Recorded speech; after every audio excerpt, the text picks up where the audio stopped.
আসন্ন জাতীয় সংসদ নির্বাচনে দেশের সর্ববৃহৎ রাজনৈতিক দল বিএনপি জোটবদ্ধ হবে কিনা কিংবা শরিকদের জন্য আসন ছাড় দেবে কিনা তা নিয়ে রাজনৈতিক মহলে আলোচনার শেষ নেই। এবার এ বিষয়ে মুখ খুলেছে দলটি। জানা যায়, ফ্যাসিস্ট বিরোধী যুগপৎ আন্দোলনের মিত্র দলগুলোকে 50 আসন ছাড় দেওয়ার প্রাথমিক সিদ্ধান্ত নেওয়া হয়েছে দলের পক্ষ থেকে। শর্ত সাপেক্ষে ঐক্যমতের ভিত্তিতে শেষ পর্যন্ত এই সংখ্যা আরো বাড়তে পারে। এক্ষেত্রে 20 থেকে 25টির বেশি হবে না। তবে সব প্রার্থীরই এলাকায় জনপ্রিয়তা ও গ্রহণযোগ্যতা থাকতে হবে। ইতোমধ্যেই যোগ্য ও পরিচ্ছন্ন প্রার্থী চূড়ান্ত করতে কাজ শুরু হয়েছে বিএনপিতে।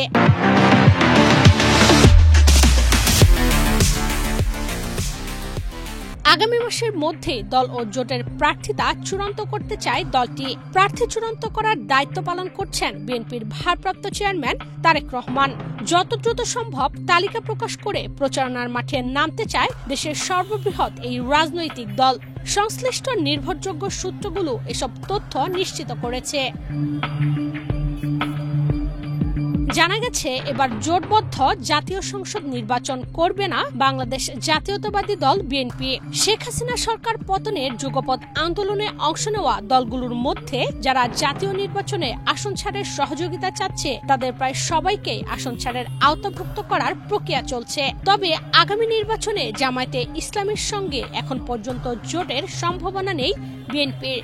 বরং পিয়ার পদ্ধতির দাবি নিয়ে জামায়াত পানিঘোলা করার মাধ্যমে বিএনপিকে ঠেকানোর অপচেষ্টা চালাচ্ছে বলে ধারণা দলটির নীতি নির্ধারকদের।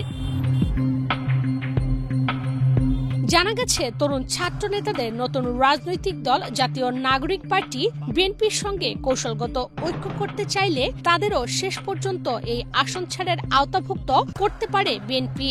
এ নিয়ে দলের সর্বোচ্চ পর্যায়ের কাজ শুরু হয়েছে। তাছাড়া সারা দেশের জাতীয় সংসদের 300 আসনের সম্ভাব্য প্রার্থী তালিকা তৈরির চূড়ান্ত প্রক্রিয়া শুরু করেছে বিএনপির ভারপ্রাপ্ত চেয়ারম্যান তারেক রহমান।